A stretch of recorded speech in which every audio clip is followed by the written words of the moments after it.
Question कह रहा for what value of lambda function defined by this is continuous at x equal to zero. ठीक, देखिए x equal to zero आपका breaking point भी है, तो ब्रेकिंग पॉइंट पे आपको right hand limit, left hand limit और वैल्यू ऑफ द फंक्शन तीनों को इक्वल करना पड़ेगा। ठीक, तीनों वैल्यू इक्वल हो जाए और फाइनाइट हो जाए तो फंक्शन कैसा हो जाएगा, कॉन्टिन्यूअस। तो पहले निकालते हैं एफ ऑफ जीरो। तो एफ ऑफ जीरो क्या आएगा, एफ ऑफ जीरो आपका यहाँ पे आएगा क्योंकि जीरो पे इक्वलिटी यहाँ पे लगी हुई है, तो यहाँ पे क्या करिए, एक्स को जीरो पुट कर दो, जीरो माइनस जीरो, वैल्यू क्या बन जाएगी, जीरो। राइट हैंड लिमिट निकालते हैं, राइट हैंड लिमिट, तो limit h approaching to zero, f of zero plus h. Right hand limit का मतलब है आप जीरो पॉजिटिव साइड से अप्रोच कर रहे हैं, means x should be greater than zero होना चाहिए। तो फंक्शन क्या यूज होगा आपका, ये फंक्शन यूज होगा limit h approaching to zero 4 times zero plus h plus one.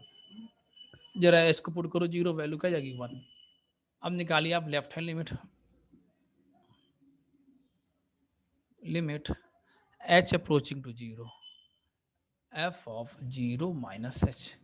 जरा जीरो माइनस एच लिखिए, limit h approaching to zero lambda times zero minus h whole square minus 2 times zero minus h. जरा h को zero put कर दो, value क्या जाएगी, zero. अब देखिए जो आपकी लेफ्ट हैंड लिमिट आ रही है वो लैम्डा पे डिपेंड ही नहीं कर रही है, उसकी वैल्यू क्या आने लगी, जीरो। तो अब लैम्डा कुछ भी हो जाए, राइट हैंड लिमिट किसी भी कीमत पे लेफ्ट हैंड लिमिट के बराबर नहीं हो सकती।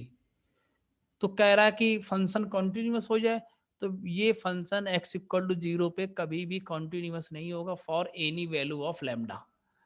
तो आंसर क्या लिखेंगे, for what value of lambda. तो क्या लैम्डा की कोई ऐसी वैल्यू एग्जिस्ट करेगी जिसके लिए फंक्शन कंटिन्यूस हो जाए। इस केस में लैम्डा की ऐसी कोई भी वैल्यू एग्जिस्ट नहीं करेगी कि फंक्शन कैसा हो जाए, कंटिन्यूस। तो लिखेंगे no such value of lambda is possible, no such value of lambda is possible. आप लैम्डा की कोई भी ऐसी वैल्यू पॉसिबल नहीं है, फंक्शन आपका कैसा बन जाए, कंटिन्यूस नहीं। आइए आगे बढ़ते हैं।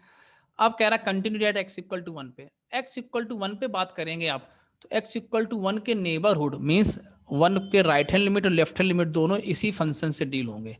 ठीक, तो आप अगर ध्यान से देखिए तो एक ही फंक्शन है, पॉलिनोमियल फंक्शन है, तो ये function x equal to one पे कैसा होगा, कॉन्टिन्यूस होगा। ठीक, आइए जरा इसको हम लोग सॉल्व करके देख लेते हैं।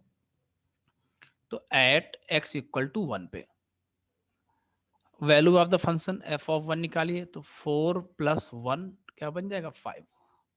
लेफ्ट हैंड लिमिट निकालिए, limit h approaching to zero f of one minus h, ये हो जाएगा limit h approaching to zero 4 times one minus h plus one. H को जीरो पुट करो, वैल्यू आ जाएगी 5।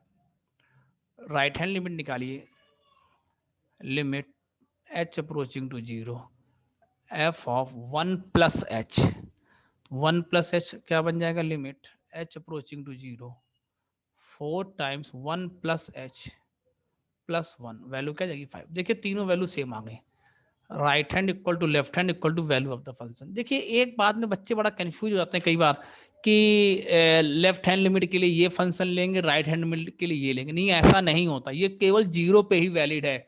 इसके अलावा अगर आपको -1 पे चेक करना होता तो आप दोनों लिमिट इसी फंक्शन से ही निकालते हैं। ठीक, तो फंक्शन आपका एक्स इक्वल टू वन पे कैसा होगा, कंटिन्यूअस होगा, और ये कभी भी लैम्डा पे डिपेंड ही नहीं करने करेगा, लैम्डा कुछ भी होता रहा है, ये function x equal to one पे कैसा होगा, कंटिन्यूअस होगा। ठीक है ना, तो मीन्स इस इंफॉर्मेशन की हेल्प से आप लैम्डा की वैल्यू कभी भी फाइंड नहीं कर सकते हैं। तो आंसर क्या लिखेंगे, function is always continuous for any value of lambda at x equal to one.